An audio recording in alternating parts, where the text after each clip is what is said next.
कितना झूठ बोलते हैं, यानी झूठ की फैक्ट्री है ये। बीजेपी झूठ को पैदा करती और ऐसा पेश करती कि सच यही है। बीजेपी भारत की जनता से कह रही है कि सच्चाई की तहकीक मत करो, झूठ को सच मान लो और उगल लो, इसको निगल लो। एयरपोर्ट की फोटो भी चीन की डाले और वो चीन भारत की सरजमीन में, लद्दाख में, डेप्सांग में, डमचाक में, हॉट स्प्रिंग में चीन भारत की जमीन पर बैठा हुआ है। और इन लोगों को जरा सी भी शर्म नहीं आती कि फोटो डालना था तो कम से कम भारत के किसी अच्छे एयरपोर्ट की डालना था, उठाए तो उठाए, चीन की उठाए। हाय मोदी जी, कितनी मोहब्बत है चीन से आपको, कितनी मोहब्बत है देश के प्रधानमंत्री को। और बाबा के बारे में जितना बोला जाए कम है। आज टीचर्स एलिजिबिलिटी टेस्ट था, टीईटी टेस्ट था।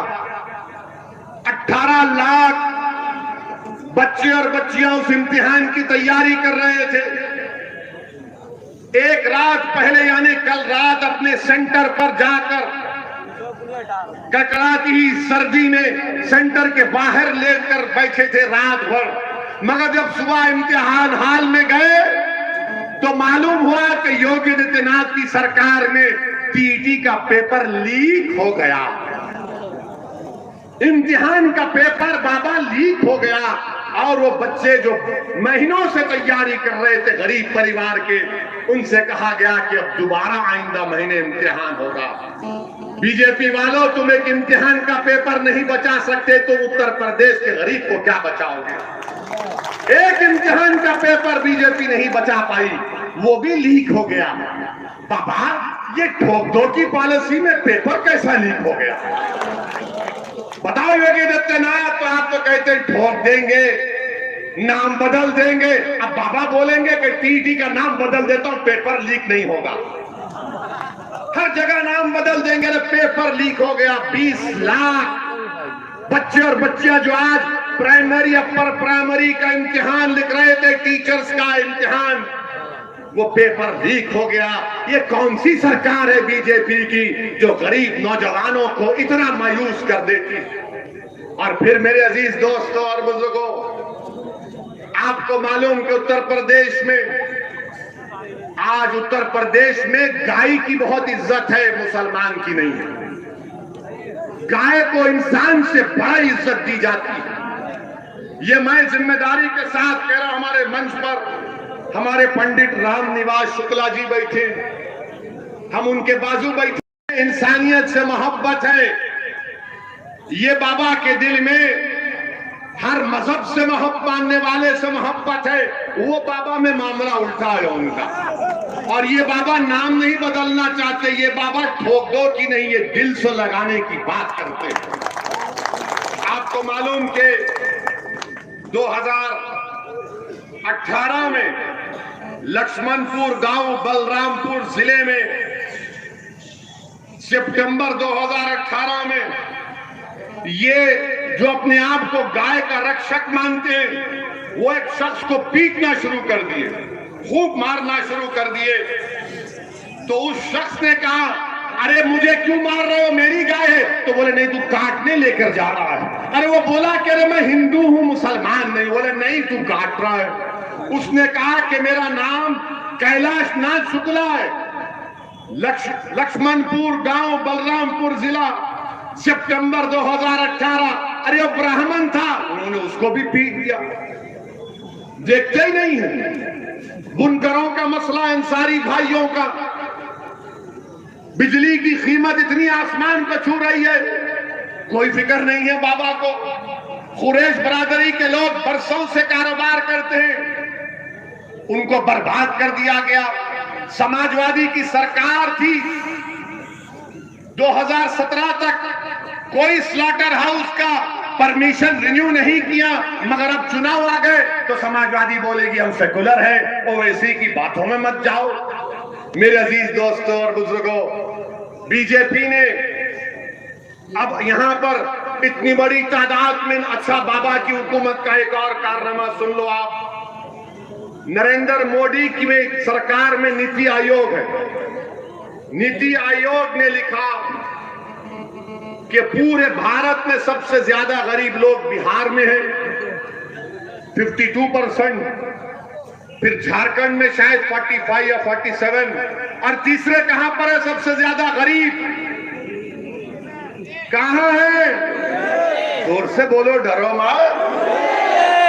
दिल्ली की मोदी की नीति आयोग की रिपोर्ट कह रही है कि योगी आदित्यनाथ की सरकार है, बीजेपी की सरकार है, मोदी प्रधानमंत्री, योगी मुख्यमंत्री, और भारत में तीसरे सबसे ज्यादा गरीब लोग किसी प्रदेश में रहते हो तो उत्तर प्रदेश में रहते हैं। मुबारक हो योगी, क्या सरकार है!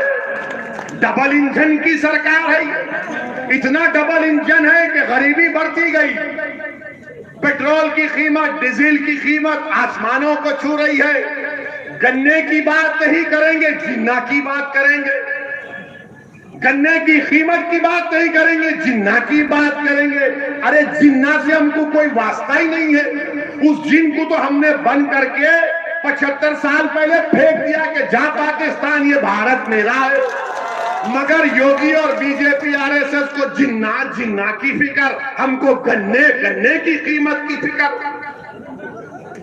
मेरे अजीज दोस्तों और बुजुर्गों, और फिर उत्तर प्रदेश में ये आपको बड़ी तकलीफ होगी बीजेपी के लोगों को।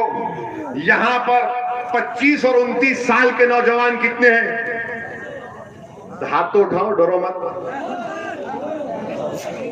अच्छा, आप मेरी बात सुनो, आप नीचे रख लो, अटेंडेंस में आपका नाम लिखा गया। 25 और 29 साल के दरमियान में 2017 में 15% ऐसे बच्चों को नौकरी की जरूरत थी 2017 में। अब 2021 में वो बढ़ते बढ़ते 23% हो चुके हैं। 25 और 29 साल के बच्चे, 23% को नौकरी की जरूरत है। तो योगी आदित्यनाथ और मोदी ने क्या किया? नौकरी मत कर, गाय रक्षक बन जा। नौकरी मत कर, मॉब लिंचिंग में लपेट जा।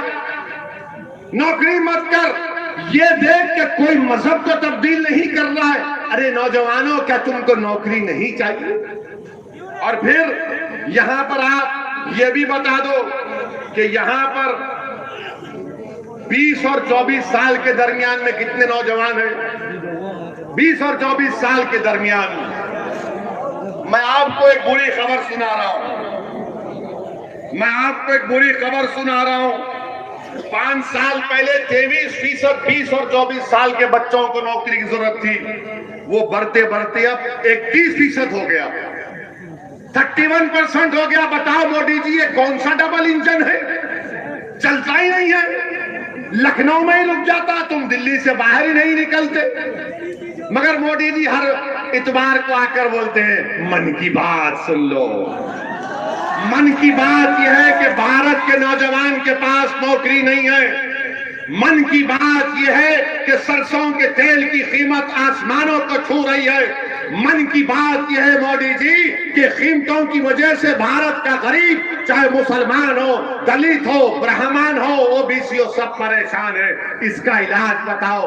तो मोदी जी कहेंगे, इसका इलाज मेरे पास नहीं है। इसका इलाज सिर्फ यही है कि मुझे तुम वोट डालते रहो, हम कीमतों में इजाफा करते रहेंगे। मेरे अजीज दोस्तों और बुजुर्गों, ये चुनाव बड़े ही अहम है। मेरी आपसे गुजारिश है कि अपनी सियासी लीडरशिप को बनाइए। डरने और घबराने की जरूरत नहीं है। मैं मजलिस के इत्तेहादुल मुस्लिमीन के जिम्मेदारान यहाँ पर आए हैं और इंशाअल्लाह ताला सुबह क़यामत तक आते रहेंगे। मैं सिर्फ एक इलेक्शन या 2 इलेक्शन लड़ने के लिए नहीं आया हूँ। मैं आया हूं तो हर अल्लाह जब तक जिंदा रखेगा मैं आता रहूंगा। मेरी जमात को आप अपने दुआओं से मजबूत करते रहेंगे। मुझे आपके खून की जरूरत नहीं है, मुझे आपकी दुआओं की जरूरत है। मुझे तुम्हारे खून की जरूरत नहीं है, मुझे तुम्हारे दुआओं की जरूरत है। मुझे तुम्हारी दुआओं की जरूरत है। मैं यहाँ पर अपनी मकबूलियत, अपनी अना के लिए नहीं आया हूँ, ना कभी आऊंगा। मैं यहाँ पर मुसलमानों की लीडरशिप को बनाने आया हूँ, जैसे दीगर समाज ने अपनी लीडरशिप बनाई। उत्तर प्रदेश में मुसलमानों को अपनी लीडरशिप बनाना पड़ेगा। मैं यहां पर इसलिए आया हूं कि भारत में मुसलमानों के लिए एक और अहम मसला है CAA का। CAA का कानून मुसलमानों के लिए जिंदगी और मौत का कानून है, ये याद रखो मेरी इस बात को। योगी आदित्यनाथ हमको धमकी दे रहे हैं कि एक शख्स आ रहा है और माहौल को बिगाड़ रहा है। योगी आदित्यनाथ, उत्तर प्रदेश में कितना अच्छा माहौल हमने देख लिया। आज TET का इम्तिहान में पेपर लीक हो गया, मगर मैं भारत के मुसलमानों से और उत्तर प्रदेश के मुसलमानों से, उत्तर प्रदेश के सेकुलर जहन रखने वाले हिंदू भाइयों से कह रहा हूं कि CAA कानून के खिलाफ हमको आवाज उठाना है। इस कानून को नरेंद्र मोदी की सरकार को वापस लेना है। जैसा किसानों के एहतजाज पर मोदी ने उन किसान कानून को वापस लिया, ये कानून भी भारत के संविधान के खिलाफ है। ये मजहब की बुनियाद पर बनाया गया, मगर जब मैं इस बात का मुतालबा करता हूं, पूरी पार्लियामेंट में एक तरफ असदुद्दीन ओवैसी भारत के मुसलमानों की आवाज बनकर उनका नुमाइंदा